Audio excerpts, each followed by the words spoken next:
Hi hello ನಮಸ್ಕಾರ. ನೀವು ನೋಡ್ತಾ ಇದ್ದೀರಾ ಸಮತಾ ಪಬ್ಲಿಕ್ ನ್ಯೂಸ್. ನಿಮಗೆ ಹಾರ್ದಿಕ ಸ್ವಾಗತ. ಹೌದು ವೀಕ್ಷಕರೇ, ಬಾಗಲಕೋಟೆ ಜಿಲ್ಲೆಯ ಜಮಖಂಡಿ ತಾಲೂಕಿನ ಆಲಗೂರು ಪ್ರದೇಶದಲ್ಲಿ ನಡೆದ ಪಂಚಕಲ್ಯಾಣ ಮಹೋತ್ಸವಕ್ಕೆ ಸಂಬಂಧಿಸಿದ ಅನುಮತಿ ಪ್ರಕ್ರಿಯೆ ಕುರಿತು ಇದೀಗ ಹಲವು ಪ್ರಶ್ನೆಗಳು ಉದ್ಭವವಾಗಿವೆ. ಈ ಸಂಬಂಧ ಜಮಖಂಡಿ ತಹಶೀಲ್ದಾರರಾದ ಅನಿಲ್ ಬಡಿಗೇರ ಅವರನ್ನು ಸಂಪರ್ಕಿಸಿದಾಗ, ನಾನು ಹೊರಗಡೆ ಇದ್ದೇನೆ, ಪರಿಶೀಲಿಸಿ ಹೇಳುತ್ತೀನಿ ಎಂಬ ಪ್ರತಿಕ್ರಿಯೆ ನೀಡಲಾಗಿದೆ ಎಂಬ ಮಾಹಿತಿ ಲಭ್ಯವಾಗಿದೆ. ಈ ಹೇಳಿಕೆಯ ಹಿನ್ನೆಲೆ ಕಾರ್ಯಕ್ರಮಕ್ಕೆ ನೀಡಲಾದ ಅನುಮತಿಯ ಕುರಿತು ಸ್ಪಷ್ಟತೆ ಅಗತ್ಯವಿದೆ ಎಂದು ಸಾರ್ವಜನಿಕರು ಅಭಿಪ್ರಾಯ ವ್ಯಕ್ತಪಡಿಸಿದ್ದಾರೆ. ಸಾರ್ವಜನಿಕರ ಮಾತಿನ ಪ್ರಕಾರ ಇಂತಹ ಪ್ರಮುಖ ಕಾರ್ಯಕ್ರಮಗಳಿಗೆ ಸಂಬಂಧಿಸಿದ ಅನುಮತಿ ವಿಷಯದಲ್ಲಿ ತಾಲೂಕು ಆಡಳಿತದಿಂದ ಸ್ಪಷ್ಟ ಮಾಹಿತಿ ದೊರಕಬೇಕು ಎಂಬುದು ಅವರ ನಿರೀಕ್ಷೆಯಾಗಿದೆ. ಇದಲ್ಲದೆ ಕೆಲವು ಸ್ಥಳೀಯರು ಸಮಾಜದಲ್ಲಿ ನಡೆಯುತ್ತಿರುವ ಅನ್ಯಾಯಗಳು ಹಾಗೂ ಸಾಮಾಜಿಕ ಸಮಸ್ಯೆಗಳತ್ತ ಹೆಚ್ಚಿನ ಗಮನ ಹರಿಸುವಂತೆ ಅಧಿಕಾರಿಗಳನ್ನು ಮನವಿ ಮಾಡಿದ್ದಾರೆ. ಇನ್ನು ಈ ವಿಷಯಕ್ಕೆ ಸಂಬಂಧಿಸಿದಂತೆ ಸಮಾಜ ಕಲ್ಯಾಣ ಇಲಾಖೆ ಅಧಿಕಾರಿಗಳಿಂದ ಮಾಹಿತಿಯನ್ನು ಪಡೆಯಬಹುದು ಎಂದು ಹೇಳಲಾಗಿದೆ ಎಂಬುದಾಗಿ ತಿಳಿದುಬಂದಿದೆ. ಈ ಹಿನ್ನೆಲೆಯಲ್ಲಿ ಸಂಬಂಧಪಟ್ಟ ಎಲ್ಲಾ ಅಧಿಕಾರಿಗಳು ಸ್ಪಷ್ಟನೆ ನೀಡಿ ಸಾರ್ವಜನಿಕರ ಅನುಮಾನಗಳಿಗೆ ತೆರೆ ಎಳೆಯಬೇಕು ಎಂಬ ಒತ್ತಾಯ ಕೇಳಿಬರುತ್ತಿದೆ. ಮುಂದಿನ ಸುದ್ದಿಯೊಂದಿಗೆ ಮತ್ತೆ ಭೇಟಿಯಾಗೋಣ. ಅಲ್ಲಿಯವರೆಗೆ ನೋಡ್ತಾ ಇರಿ, ಇದು ನಿಮ್ಮ ಸಮತಾ ಪಬ್ಲಿಕ್ ನ್ಯೂಸ್. ನಮಸ್ಕಾರ. ಸರ್ ನಮಸ್ಕಾರ ರೀ. ನಮಸ್ಕಾರ ಸರ್ ಮೋಹನ್ ಕಾಂಬ್ಳೆ ಮಾತಾಡಿದ್ರಿ. ಹೇಳ್ರಿ. ಏನಿಲ್ಲ ಸರ್, ಆಲ್ಗೂರ ಗ್ರಾಮದಾಗ ಸರ್ ಪಂಚ ಕಲ್ಯಾಣ ಮಹೋತ್ಸವ ಒಳಗ್ರಿ ದಲಿತರಿಗೆ ಪ್ರತ್ಯೇಕ ಊಟದ ವ್ಯವಸ್ಥೆ ಮಾಡ್ಯಾರ ಸರ್. ಇವತ್ತ ಕೇಳ್ರಿ, ಅದ್ರ ಮುಂದುವರಿದ ನಾ ಹೇಳ್ತೇನೆ ನಿಮಗ. ಇವತ್ತ DC ಇವರು AC ಹಾ ಸರ್. ಆಮೇಲೆ ಸಮಾಜ ಕಲ್ಯಾಣ ಅಧಿಕಾರಿಗಳು DYSP ಎಲ್ಲರೂ ಹೋಗಿ ಅಲ್ಲಿ ಸಭೆ ಮಾಡಿ ಎಲ್ಲಾ ಕೇಳ್ಕೊಂಡು ಅಲ್ಲಿ ಯಾವ್ದೇ ರೀತಿಯ ತಾರತಮ್ಯ ಇಲ್ಲ ಅಂತ ಹೇಳಿ ಗ್ರಾಮಸ್ಥರನ್ನ ಹಾ ರೀ. ಹೇಳಿರ್ತಾರ. ಹಿಂಗಾಗಿ ಅದು ಅಲ್ಲಿ ಮೇಡಮ್ ಅವ್ರೆಲ್ಲಾರು ಕೂಡ ಹೋಗಿ ಎಲ್ಲರೂ ಕೂಡ ಮುಗಿಸ್ಕೊಂಡ್ ಅದು. ಹೇಳ್ರಿ, ಇದ್ ಬಿಟ್ಟು ಮತ್ತೇನ್ರಿ?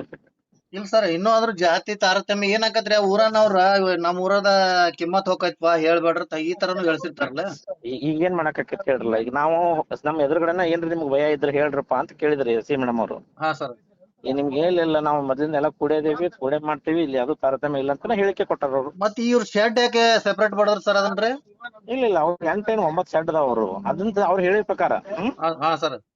ಅವ್ರ ಎಲ್ಲಾ ಶೆಡ್ನ್ಯಾಗನು ಊಟ ಕೊಡತಿರ್ತೈತಿ ನಮ್ಗೆ. ಎಲ್ಲೂ ಈ ಊರನ್ನವ್ರ ಹೇಳತ್ತಾರಲ್ರಿ ಸರ್. ಇನ್ನೊಂದ್ರಿ, ಅವ್ರು ಪಂಚ ಕಲ್ಯಾಣ ಮಾಡ್ಬೇಕಾದ್ರೆ ನಿಮ್ಮ ಸರ್ಕಾರದಿಂದ ಅಧಿಕಾರಿಗಳಿಂದ ಅನುಮತಿ ಪಡೆದಿರ್ತಾರ, ಹಂಗ ಮಾಡ್ತಾರ ಸರ್ ಅವ್ರು. ಪರ್ಮಿಷನ್ ತಗೊಂಡಿರ್ತಾರಲ್ರಿ. ಮತ್ತೆ ಪರ್ಮಿಷನ್ ಒಳಗ ಅವ್ರು ತಾವೇನ್ ಕೊಟ್ರಿ ಸರ್? ಯಾವ ರೀತಿ ಕೊಟ್ರಿ ನೀವು? ನೋಡ್ಬೇಕು, ನಾನು ಹೊರಗಡೆ ಇದೀನಿ, ನೋಡು ಆಫೀಸ್ಗೆ ಹೋಗಿ ಚೆಕ್ ಮಾಡಿಸ್ತೀವಿ. ಸರಿ ಸರ್, ನಾ ಕಾಲ್ ಮಾಡ್ತೇನೆ. ಅವಾಗ ಕಾಲ್ ಬ್ಯಾಕ್ ಮಾಡ್ತೀನಿ. ಇಲ್ಲ, ಆಫೀಸ್ ಮುಗಿತಿ, ಈಗ ನಾಳೆಗ್ ಮಾಡ್ರಿ. ನಾಳೆ ಮಾಡ್ತೀನಿ ಸರ್. ಅವ್ರು ಏನ್ ಕೊಟ್ಟಾರ ಅದೇನ್ ಕೊಟ್ಟಾರಲ್ಲ ಸರ್, ಬರ್ರಿ ಬಂದ್ ತಗೊಂಡ್ ಹೋಗ್ರಿ ಆಫೀಸಿಗೆ ಬರ್ರಿ. ನಾನ ಖುದ್ದಾಗಿ ಸರ್ ನಿಮ್ ಹತ್ರ ಬರ್ತೇನ್ರಿ. ಬರ್ರಿ. ಪರ್ಮಿಷನ್ ಕೊಡ್ತೇನೆ ಸರ್. ಈ ರೀತಿ ತಾರತಮ್ಯ ಮಾಡಬಾರ್ದು. ಮತ್ತೆ ಲಾಸ್ಟ್ ಟೈಮ್ ಸರ್ ಇಲ್ಲಿ ನಮ್ ತಮ್ದಡಿ ಗ್ರಾಮದಾಗೂ ಆಗಿತ್ರಿ ಇದು. ಹೌದೌದು. ಇಲ್ಲ ಈಗ ನಾ ಹೇಳತ್ತಿರಲ್ಲ, ನಿನ್ನೆ ಒಂದ್ಸಲ ಹೋಗಿ ಬಂದಿತ್ತು, ಇವತ್ತು ಒಂದ್ಸಲ ಮೀಟಿಂಗ್ ಆಗೈತಿ. ಹಾ ಸರ್. ನಿಮ್ ಡಿಟೇಲ್ ಮಾಹಿತಿ ಬೇಕಾದ್ರೆ ಪ್ರೊಸೀಡಿಂಗ್ ಗೀಡಿಸಿಂಗ್ ಎಲ್ಲಾ ಇವ್ರ ಕಡೆ ಸಮಾಜ ಕಲ್ಯಾಣ ಅಧಿಕಾರಿಗಳ ಐತಿ. ಹಾ ಸರ್. ಅವ್ರ ಸಿಬ್ಬಂದಿನ ಎಲ್ಲಾರು ಪ್ರೊಸೀಡಿಂಗ್ ಮಾಡ್ಯಾರ, ಅವ್ರು ಏನೇನ್ ನಡೀತು ಎಲ್ಲ ಅಂತ ಹೇಳಿ. ನಿಮ್ ಡಿಟೇಲ್ ಕಾಪಿ ಸಿಗ್ತದ ಬೇಕಾರಲ್ಲಿ, ಕಾಪಿ ತಗೋರಿ. ಸಮಾಜ ಕಲ್ಯಾಣ ಫೋಟೋ ವಿತ್ ಎಲ್ಲ ವಿಡಿಯೋ ಎಲ್ಲ ಸಿಗ್ತದೆ. ನಮ್ದೇನ್ ಸರ್ ಈ ರೀತಿ ಇನ್ನೂ ಬೇಜಾರಾಗತ್ ಸರ್. ಮತ್ತೇನಿಲ್ಲ, ನಡಿಬಾರ್ದು ಅಲ್ರಿ, ನಮ್ದು ಕೂಡ ನಡಿಬಾರ್ದು ಅನ್ನೋದನ್ನ ಐತಲ್ರಿ. ಹಾ ಸರ್. ಇದು ಈ ತರ ನಡಿಬಾರ್ದಲ್ಲ. ಇನ್ನೊಂದ್ ಸರ್, ಅಲ್ಲ ಎಲ್ಲ ಮುಂದುವರೆದೇವ್ ಅಂತೇವಿ, ಹಾ ಸರ್, ಇಂತದ್ ಆಗ್ಬಾರ್ದು ಅನ್ನೋದು ನಮ್ಮ ಅಭಿಪ್ರಾಯ. ಸರ್ ಇನ್ನೊಂದೇನು, ಅವ್ರ ಮನಿ ಒಳಗ್ ಮಾಡ್ಕೊಳ್ರಿ ಅವ್ರು. ಹೌದು, ನಾವ್ ಬ್ಯಾಡ್ ಅನ್ನಂಗಿಲ್ಲ. ಸಾರ್ವಜನಿಕ ಏರಿಯಾದೊಳಗ ಅವ್ರ ಒಂದ್ ಕಾರ್ಯಕ್ರಮ ಮಾಡ್ತಾರಂದ್ರ ಸಾರ್ವಜನಿಕರೇ. ಕರೆಕ್ಟ್. ಸಾರ್ವಜನಿಕರ ಒಂದ್ ಜಾಗದಾಗ ಎಲ್ಲಾರು ನಾವು ಗೋಳೆ ಹಾಕಿಪ್ಪ ಅಂದ್ರ ಸಾರ್ವಜನಿಕ ಪ್ರದರ್ಶನ ಅದು.